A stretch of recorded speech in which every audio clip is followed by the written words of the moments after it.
With Billy Polson, the co-owner and Czech practitioner. And today, Billy, what are we going to be talking about? So I want to talk a little bit today to you guys about the 3 phases of strength training. I know there's a lot of confusion over how fast you should be going in movements, how much time under tension, what time under tension is. So we want to take a second today to just really explain the 3 phases, which are stabilization, strength, and then power. Right? They're usually in that order.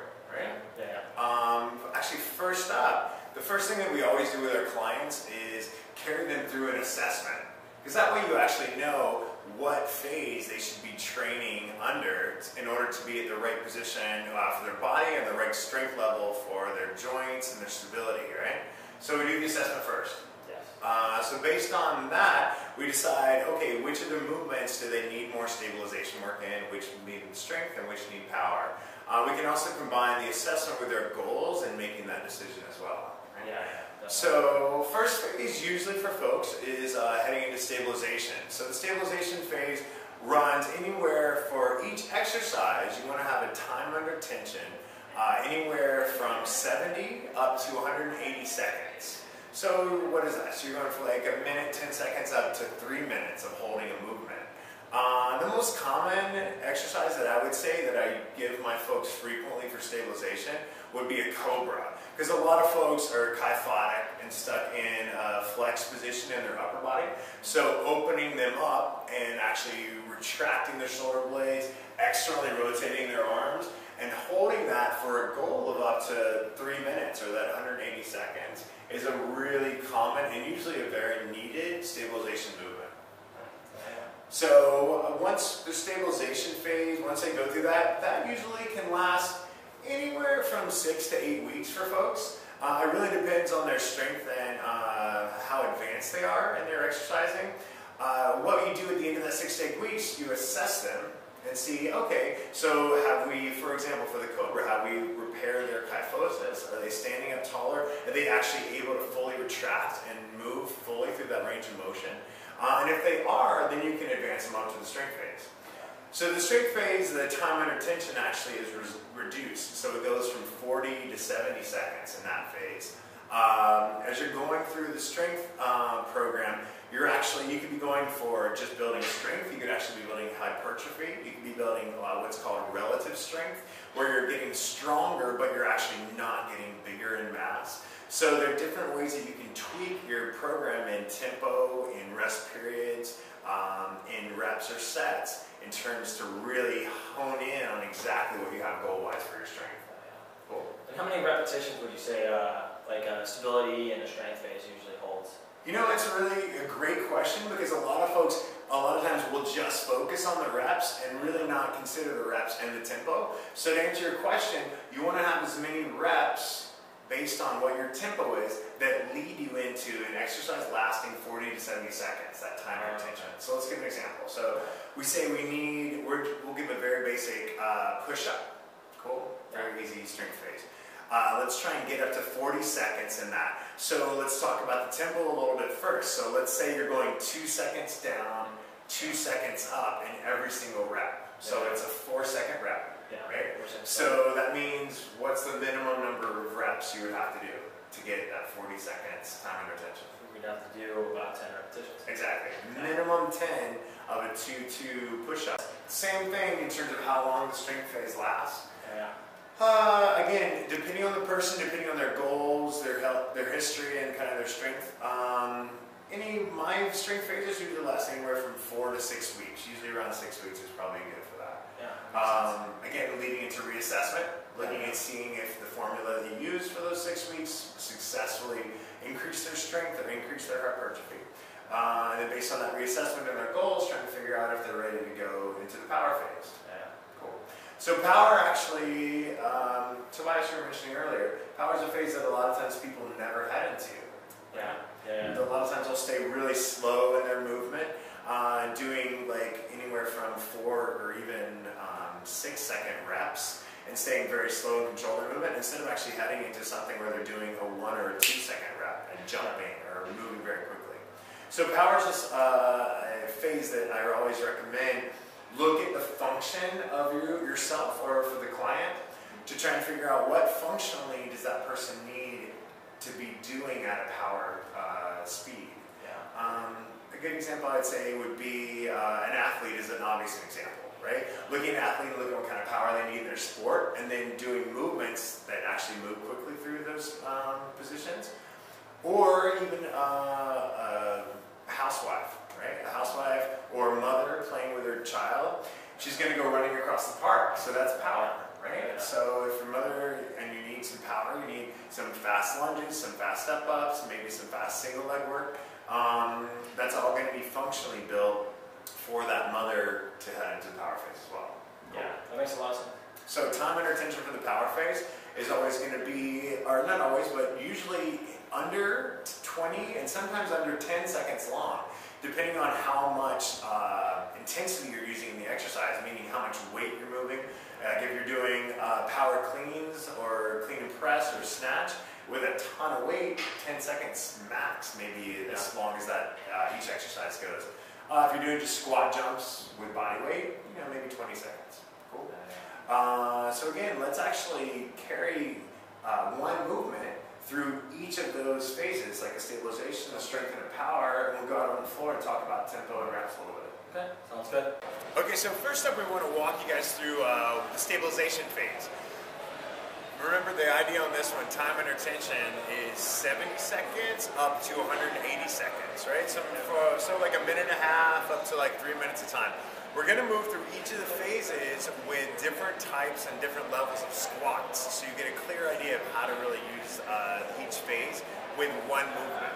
So let's actually start with a very regressed squat, and what we're going to do is actually have Tobias bridge up on the stability ball and hold just a bridge on the ball, right? So roll down for me.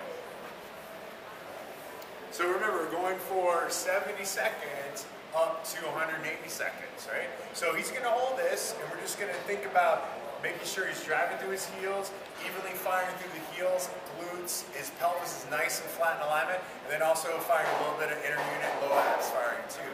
Think about this movement is what you would use if you're having trouble with your squats in your assessment, your firing pattern's a little off in your pelvis, one of your glutes is not firing well.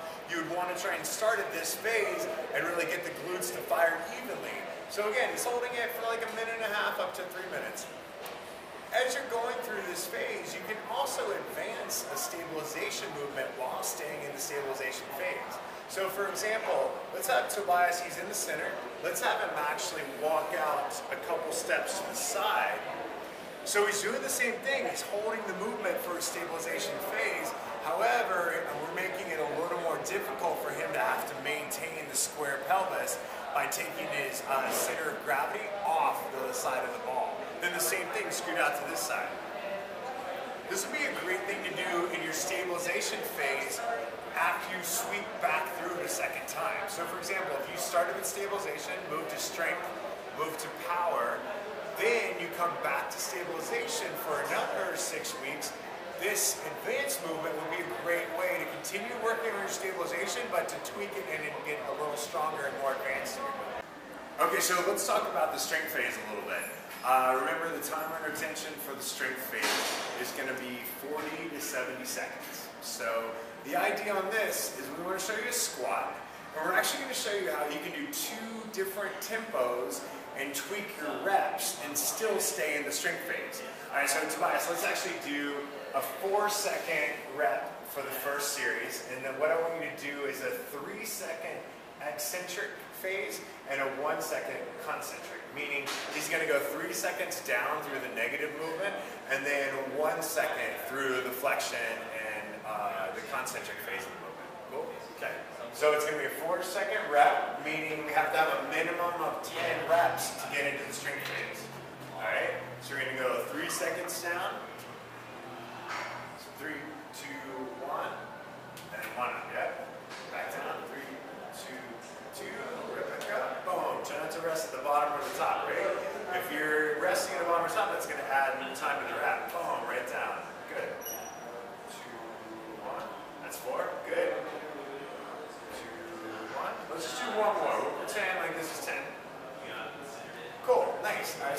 second, a second. All right, so that's a 4-second rep. If you're trying to get 40 to 70 seconds, you want a minimum of 10 reps in order to get into the strength phase for that movement, right? One of the problems that I think a lot of people working out is they stay in that 8 to 12 rep zone. Yeah. So really think about looking at your tempo and your reps to build that 40 to 70 seconds and always be tweaking those. So let's stay in the strength phase. Let's do a 6-second rep, right? So on this one, you're only going to really need to do 7 reps in order to get into the strength phase. So a 6-second rep, let's go 3 seconds eccentric, 3 seconds concentric, moving 6 seconds each one. Cool? Sounds good. While he's setting up, I'll say this. Think about, if you're going to do a quick movement, think about having the concentric being the faster one in general, right? All right, so 3 down, 3, 2, 1, and 3 up. That's right. 3, 2, 1, and 3, 2, 1. Cool. So that's a 6-second. Keep going. 3, 2, 1, no rest, and up. 2, 1, no rest. Right back down. Cool. So he's going 6-second reps. Still staying in the strength phase if we go anywhere from 7 up to 11 reps. In the power phase, we're going to show you a squat jump. We're going to do a box jump today, and Tobias is going to do it with this. This would be a great exercise for someone trying to increase their vertical leap. You know, a volleyball player, basketball player, maybe even a snowboarder, right? Someone who's actually really just trying to build more power in their legs for explosive power, right? So the same idea on this that we talked about in terms of the phases, less than 20 seconds for the entire set of this exercise. So it's going to take Tobias maybe like 1 second up, 1 or 2 seconds down. So max on that will be 6 reps max. You start hitting toward 18 seconds, right? So let's actually go for 6 reps on a box jump, right? Let's give it a try. Same idea. It's all about time and attention. Go for it when you're ready. Sweet. That's 1. Time and attention.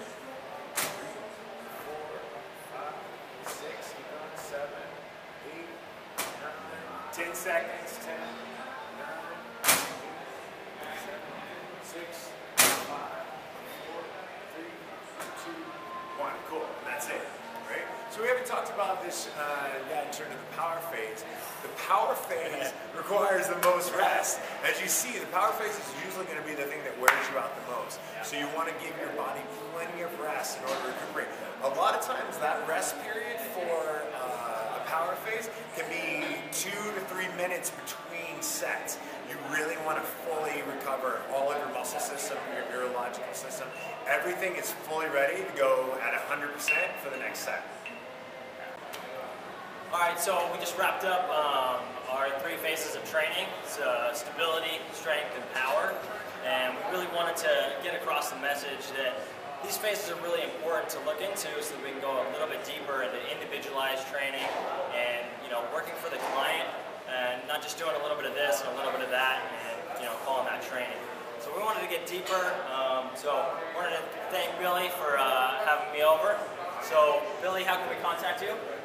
So you can find us online, diakadibody.com. It's D-I-A-K-A-D-I body.com. Also check out our blog, blog.diakadibody.com. And then for more information, you can check me out at freshholistics.com. Peace.